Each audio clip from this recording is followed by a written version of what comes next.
Hi, I'm Chris with Clutter Reduction Junk Removal in Southeast Florida. Before junk removal, I was a mover, and in both industries, let me tell you something, there is nothing more valuable than a dolly. Why? Because carrying stuff sucks. It's heavy, it's awkward, you get tired, and you get stressed out. But you get one of these bad boys, you lay it down, you slap something on top of it, you roll it out to your truck. It is a world of a difference when it comes to energy output. And it saves you from potential risk of damage because now you don't have to drag stuff, you don't have to worry about something sliding or falling. It makes things so much easier. Now, there are a couple of types of dollies though, mainly the quality, not so much of the dolly itself because most dollies can handle the same job, but it actually comes down to something most people don't really think about, and that is this. That was a good spin. That was a good break. Your wheels on your dollies. This dolly right here is probably what a lot of people have, especially if you don't really work in the moving industry or junk removal. You probably have something like this laying around your house or in your garage. These have their purpose, absolutely. And yes, you can get anything done with this that you can get done with the one I'm about to talk about. But there is a key note to really focus on. These little plastic wheels, they have their purpose, but I would argue that they're not the best purpose when it comes to moving and junk removal. And I'm going to explain the difference why so you can understand and see what would work for your job the best. So we're going to start off with the most basic dolly. You can get this at Home Depots, Harbor Freights, Walmarts, Lowe's, most hardware stores. They're usually the cheaper ones, 30 bucks or less, give or take. And they typically all have the same capacity for how much weight they can hold, usually between 500 to 1200. Now, the problem with the wheels, which we're going to get into just a moment, is that they don't hold up the same compared to a rubber caster, which was what we're going to talk about next. So we're going to real quick go through the pros and cons, and I'll explain them a little bit further from somebody who uses them for situational purposes. To kind of further talk a little bit about the dollies, we're going to get into some pros and cons of each type. We're going to use a standard H style dolly. This is what you'll see most moving companies use, furniture delivery companies use. And then we'll talk a little bit about the other one that's going to have the key difference, which is the wheels. So these are rubber caster wheels, 3.5 inch. The other ones are 2.5 inch plastic wheels. We're going to go over some of the pros and cons of what's important about that because the wood itself, the frame, doesn't make too much of a difference. It really comes down to the wheels. So some of the great things about the rubber caster wheels is that they're quiet. You're not going to hear that plastic against hard floor vibration and now noise of like the rattle. So it's great if you don't want to be a nuisance to anything around you.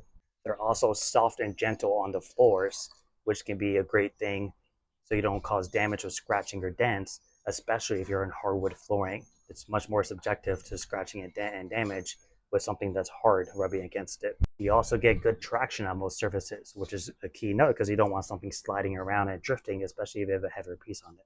And then one of the best things that I like is the shock absorption. If you're going down, let's say, a paver driveway with a lot of bumps and you have something heavy on it, you don't want that thing bouncing around, rattling, shaking, kind of shifting off the dolly. Rubber wheels can help prevent that. They're great with the shock absorption to help with vibration. Now, there are some cons though. Obviously, it's rubber versus a hard plastic. They're not as durable in the long term. But now, long term, we're talking years, not like a couple of months. So don't worry about it too much. And then, believe it or not, these usually have a lower weight capacity. Usually, these kind of dollies usually have between a 500 to 800 pound capacity, whereas the plastics can usually get up to 1,200 pounds. But in most situations for moving and junk removal, you're not going to need that higher capacity for the majority of your jobs, at least not for one-time uses. I would use that one if you're going to be sticking like a 900-pound generator on it to keep in your garage that occasionally may need to get shifted. To get into the more common one that most people use, the plastic caster wheels. We're going to talk about the pros and the cons and how they compare to the rubber. So with the plastic, they're tougher against abrasion, which is great. You don't have to worry about them wearing down with just general use. They have a higher load capacity, as we mentioned. You would want to put a heavier piece of mechanic on this for long-term use without it kind of breaking down the overall structure of the frame. And although they're not as gentle on floors, they do get better the larger caster wheels that you get. And it does have smooth rolling on most smooth surfaces. Keyword there is smooth, smooth on smooth. You put this on a driveway, it's going to be shaking all around the place. Now, some of the cons, and these are important, especially if you're moving your junk removal, is it's not as delicate on the floors, especially sensitive flooring like hardwood. They're a little bit rougher, they can pick up chips and dents, and that can cause damage when you have something heavy on it and you're rolling across the floor. You have to be really careful about that. In addition, it's not as great with shock absorption.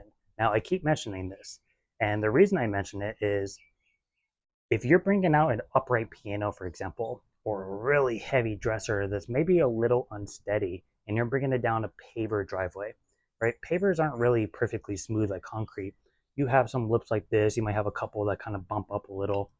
If you have a piece that's not super stable and is bouncing around like this on a dolly, that runs a risk of it falling, and if it falls, it may cause more damage.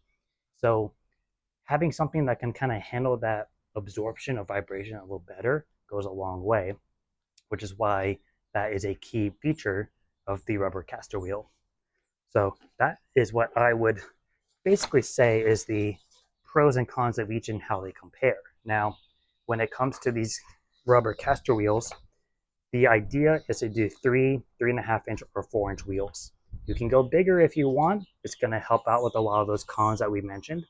But there are some things to keep in mind if you are a mover or junk removal or delivery service where you may have certain obstacles, such as you have to go through door frames or maybe low ceilings. The bigger the wheel, the higher the dolly is off the ground, which means the less clearance you have if you need to bring a taller piece through a door frame. Now, of course, you could always stick it on a moving blanket and drag it through and switch it back to a dolly, but that turns into time and a little bit of a hassle. So I recommend getting 3 to 4-inch caster wheels, rubber. You can still use those if you need to have something stationary on it, but for most every jobs, I would recommend the 3 to 4-inch rubber caster wheels. It's smoother, less likely to damage, and you have a little bit more of a stable crossing when you have something on top of it. So those are my recommendations when it comes to dollies. Hope that helps. If you have any questions, comment down below. Yeah.